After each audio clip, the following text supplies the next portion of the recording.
If you strip people of their agency, you're doing something wrong. I feel like Rick thinks he's maybe not as bad as Lex because he's like, I actually don't care about what they're experiencing. It's fine if they're comfortable. I just don't want them here with us. I think in his head that makes him standing on like a higher moral ground than Lex. But it's no. The concept of completely isolating people from their planet is atrocious at its core. You know what it reminds me of? Sometimes when you try to talk about the atrocities of slavery, there's those people that will be like, actually, some slave masters were nice. Bro. Actually, you know, and it's like, it just doesn't matter. Crazy, stupid podcast.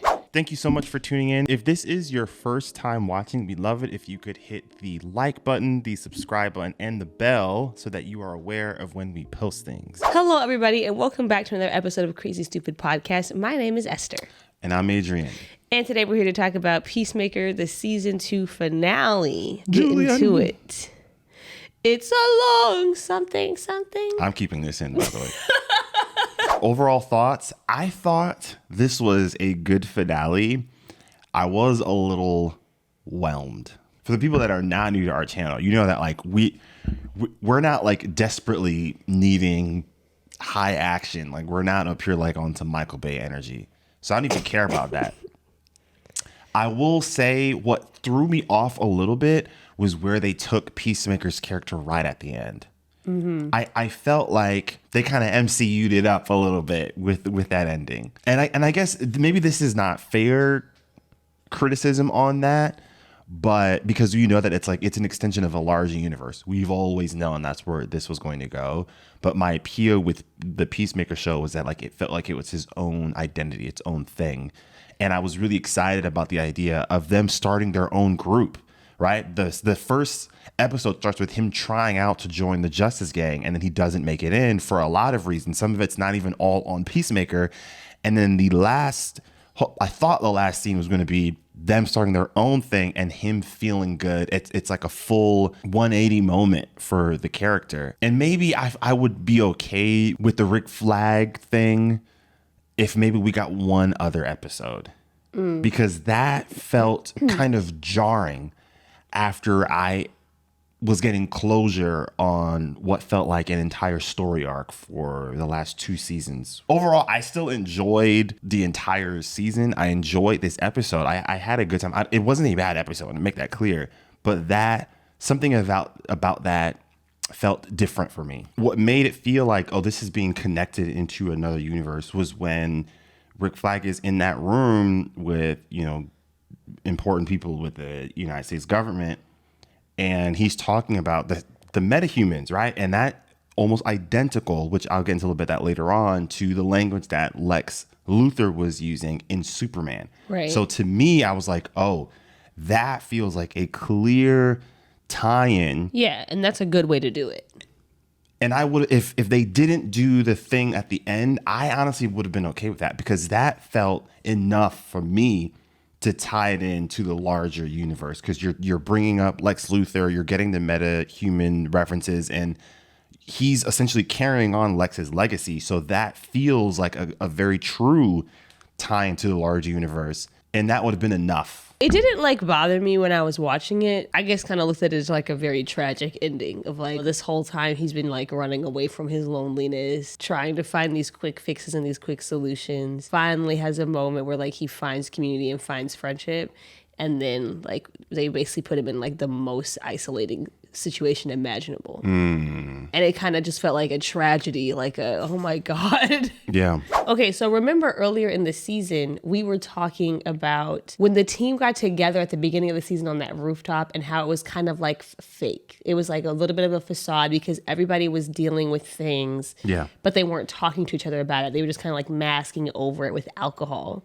And I remember saying then, I'm like, I think what we're eventually going to have is like a moment where they are all very open with it in order for this team to like truly like gel together. Yeah. And we finally got that in this episode, and it was so fulfilling. Everybody got it, right? Like Adebayo starts the season off not truly being honest about what's going on with her and her partner, right? And then we get that scene with her and her partner, where they're just being extremely vulnerable about the fact that, like, you know, we love each other so much, but like what we both want outside of this is incompatible with each other. And so like this is just something that we're going to have to give up. And I feel like it was Adebayo finally like being honest with herself about what she truly wants, and being willing to make that sacrifice, which I think was like so necessary for her character. And I'm really glad that we got that moment to close out her arc. And then of course you had what happened with Chris in the hotel room. And I just love what she said to him, what Adebayo said to him, that like you touch people when you are yourself. Yeah. When you listen to yourself, when you're honest with yourself, you have this profound impact. And all of them sharing what that impact was, I think was just so beautiful and so needed for Chris, but I also think for all of them too, because that also ties into like hardcore and like, you know, we don't get like a full drawn out thing with her. And I'm sure that she still has some healing. They kind of hint in this episode that she's still getting beat up at bars. So that's concerning. Yeah. But, you know, I think that moment where she gets to tell Chris the impact that he's had on her, and then that moment that they have outside when she finally tells him, like, of course it meant something, it meant everything, I think is even a little bit of a step in the right direction for her. Yeah. And then you see, like, that's literally what they needed. That's literally what they needed for all of them to just be like, and now we are truly a team. And now we can truly work together and create something new. It's interesting because, I mean, that, what you're saying about hardcore makes sense because it ties into, I think, what James Gunn has been getting at. Like, the healing process is not a straight and narrow path, right? It's bumpy. There's stops. There's stalling. There's speed bumps. And we got it firsthand through Peacemaker, right? Yeah. We saw growth in a lot of areas. We saw some setbacks.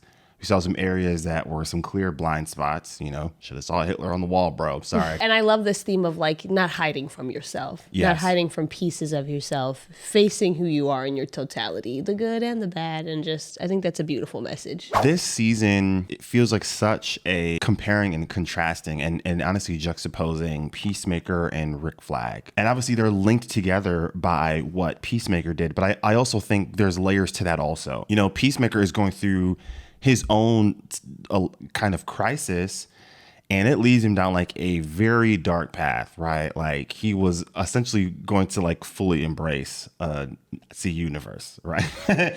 But what pulls him out of that isolation is the fact that he had a sense of community to pull him in, right? He had Vigilante, he had Adebayo, he had Hardcore, he had Economos and all that. Rick Flagg doesn't have that. And I think that is what made him very vulnerable, honestly, to buying in to the propaganda about metahumans that Lex Luthor was trying to push in Superman. I feel like one of the things that it also shows is that like he underestimated how much Lex was reading him.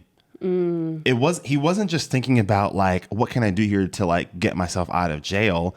No, the genius in Lex Luthor is that he is also like a master manipulator. You know what I mean? Like, so he knew what things he could point at and trigger to, you know, what levers he could pull to get Rick Flagg to do whatever he wanted.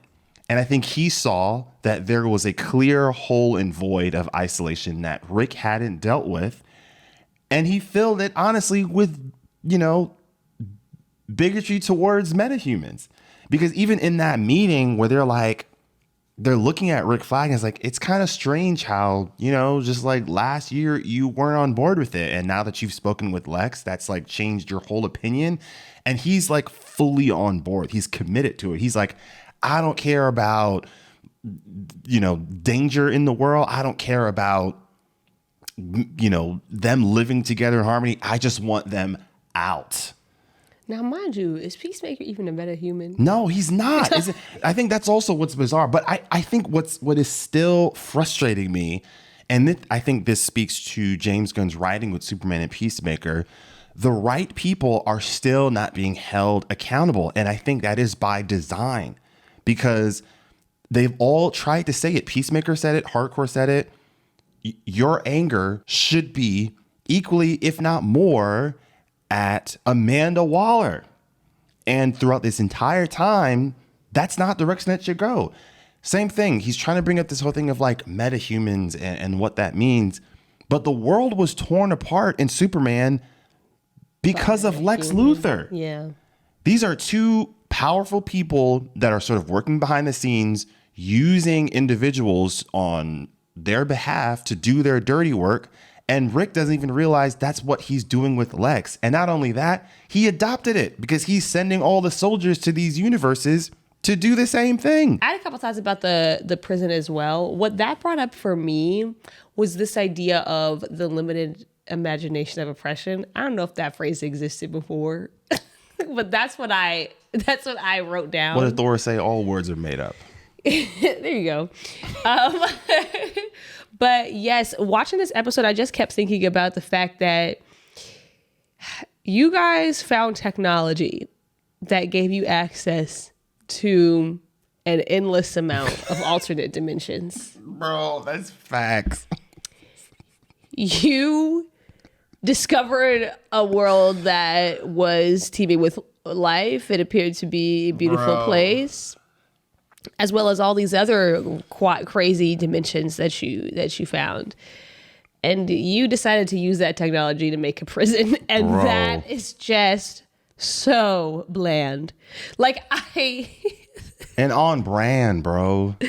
Yeah, it's like that's the best you can do. Like when given world-changing technology, when given something that most people could never imagine, this is what you do with it. And it just reminds me of what's going on with artificial intelligence right now. You know, like here's this technology that like could probably be amazing. There are probably so many amazing and like truly beneficial ways that it could be utilized. And instead we are making AI actors. And that's not even like the darkest example, right? Like there's so many other things, like so many things that are fueled by racism, right? That's like, you know, we could be creating this world that's equitable. We could be creating a world where people have access to all these things that they need. But instead, because oppression has such a limited imagination of the possibilities, is because it is so hell-bent on punishing people that they don't think are worthy or deserving, on excluding people that they don't believe are fully human. We never get that.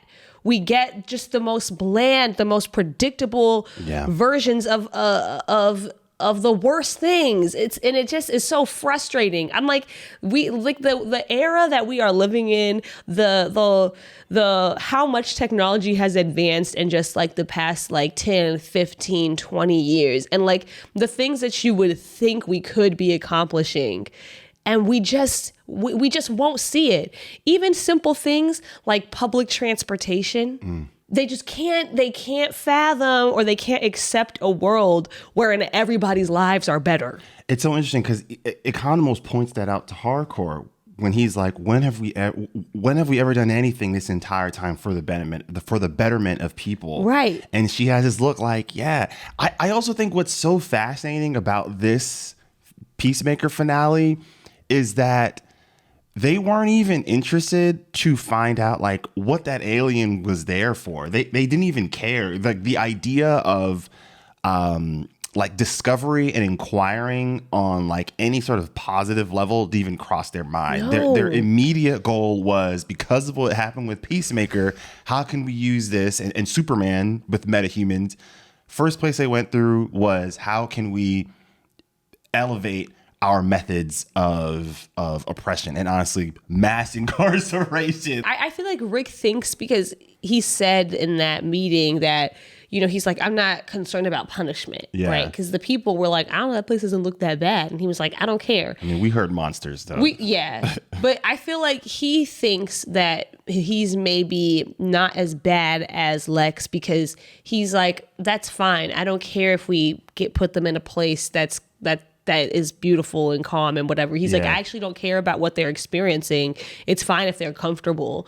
I just don't want them here with us. And I think in his head that makes him standing on like a higher moral ground than Lex.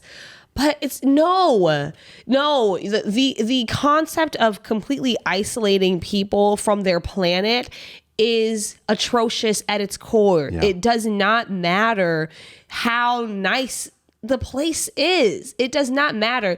The concept of completely exiling people with no access to their home, to their family, to their people, to any of that, of not thinking about their well-being on that planet, of not like it doesn't matter how fancily you dress it up. Yeah. It's a terrible thing to do. And we see it in Superman. A lot of these metahumans, they've fully integrated. So you pulling them out of that environment is not just disrupting that individual metahuman. You're disrupting families. You're disrupting communities, right? Like Lex ended up pulling in the food truck guy in Superman, right? And he wasn't even a metahuman. So like it starts out with just metahumans, but Lex is showing that like, no, it'll keep escalating. You know what it reminds me of? It reminds me of there's like this like sometimes when you try to talk about like the atrocities of slavery. Yeah. And then there's those people that will be like, actually, some slave masters were nice. Bro. Actually, you know, and it's like it doesn't like it just doesn't matter. I feel like there's this concept, and maybe this is like an aspect of like white dominant culture seeping through about like the way that people prioritize like politeness over like genuine compassion. But like there's this concept that like if on the surface things are okay, then it can't be that bad. But it's like it literally does not matter if you were putting these prisoners that you're taking or enslaved people back in the 1800s. It doesn't matter if you were putting them up in 5-star hotels. It doesn't matter. If you strip people of their agency, you're doing something wrong. Right. That's it. That is the bottom line. It doesn't matter how nice you make it look. If people do not have the capacity to decide their lives and their futures for themselves, to live with autonomy and agency, and if they are not recognized as equals to other people, to you are wrong. Yeah. Well, those are our thoughts, y'all, on this episode. It's been great seeing the conversations. Let us know what you guys think about this finale. Did you enjoy? Did you not enjoy it? What do you think about the season as a whole? And yeah, be on the lookout for some other things that we're going to be reviewing for the next few months. But with that, we will see you all next time. Take care, everyone. Peace.